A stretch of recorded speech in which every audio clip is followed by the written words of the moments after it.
Hey, what's going on, guys? XpertFusion here, and today I'm going to bring you my review for The Walking Dead Season 9, Episode 8, which was titled Evolution, the mid-season finale. So, holy shit, I'm not gonna lie, this episode going into it was kind of slow at the first, half, which is not a bad thing at all. I think it was well built up, but those last 10 to 15 minutes was just incredible. Some of the best choreography, action, intensity, soundtrack, everything that I've ever seen in the entirety of this show. I mean, this was a true horror film. The last 10 minutes, true horror film.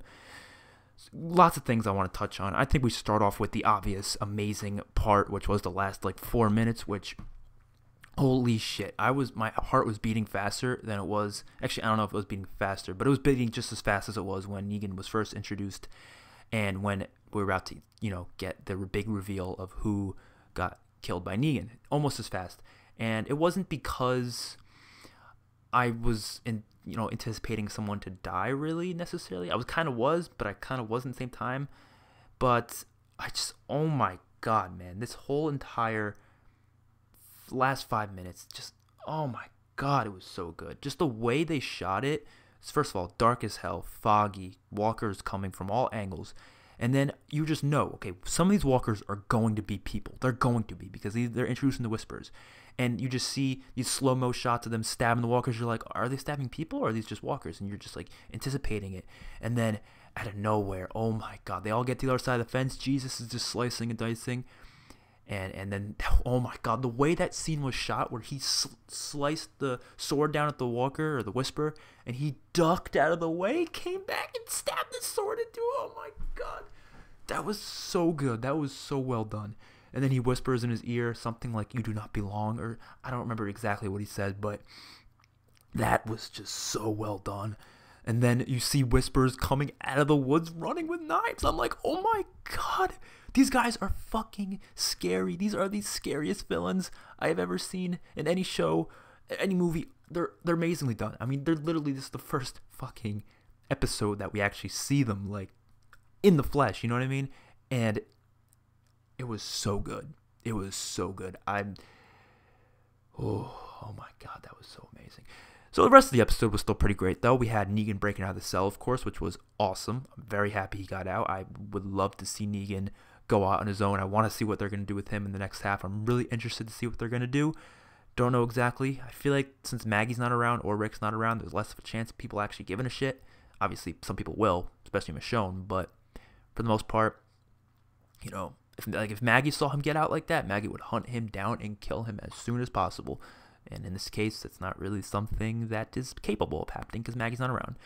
We had the Henry stuff, which was pretty great. I really wanted to see Henry bash in one of their faces with the shovel, just like Comic Carl did it in the comics. But, him getting in prison because of being drunk, that's fine too, I guess. I guess Henry can't be that brutal already. I guess we just really don't need him to be that brutal. I can't wait for him and Lydia to have their little storyline, which obviously they're setting that up, which is great.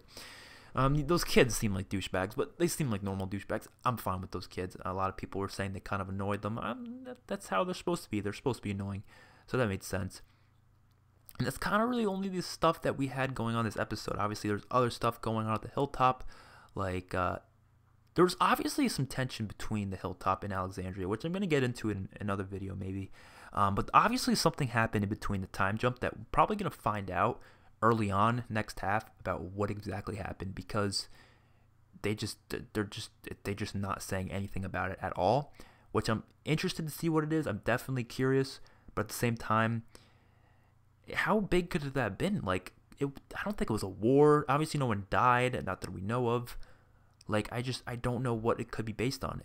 Is it based on Negan? Is it something to do with Negan? I really don't know.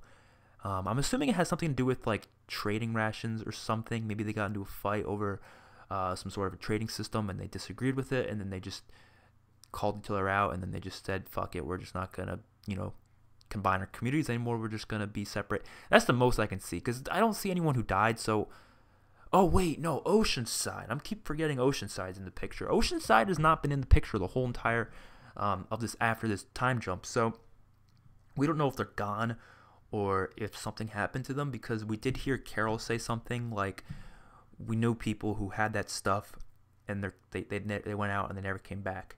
And I believe the one that Regina had in episode 6, I believe she had a harpoon, so which was, I believe, Beatrice's harpoon. So maybe Saviors and Oceanside got into like a war because Saviors wanted to fight back after finding out that maybe Oceanside did what they did. Maybe they're gonna show it. Maybe they'll show us what happened. I don't know. It'll probably just be something they'll tell us, like maybe a little mini war happened, and maybe Hilltop.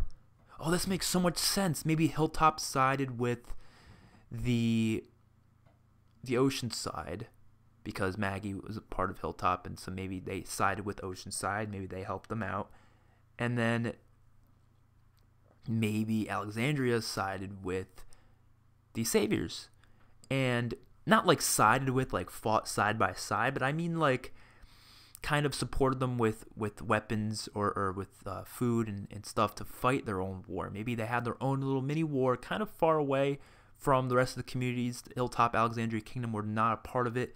They let Sanctuary and Oceanside go at it on their own terms, and maybe it ended really badly. That's why Oceanside's not there anymore, or maybe that's why they have the Saviors were kind of held up, and maybe the Saviors who didn't want to be a part of it, they're the ones who went to the communities, like Laura and DJ and a couple other Saviors that are now a part of Alexandria, Hilltop, or Kingdom, respectively. But that's a pretty good theory. I'm gonna run with that theory. I think that's a good theory. But yes, Jesus dying, kind of surprising considering the comic Jesus is not dead yet. I don't know if it was an actor's decision. I don't think it was. I think they just said we don't really need Jesus anymore, and he would be a very, very impactful death for this scene and would kind of fit the tone and fit what happened, and it would make people feel something, right? I felt something. I didn't even like Jesus that much, and I felt something. Oh my god, that was such a good episode. I'm really happy with it. But yeah, hopefully you guys enjoyed. I'm gonna be bringing you guys a reaction video because I did record my reaction and I had a great reaction towards the ending scene. So I'm definitely gonna uploading that probably tomorrow night, maybe. I don't know. Hopefully you guys enjoyed. See you guys in the next one. Peace out.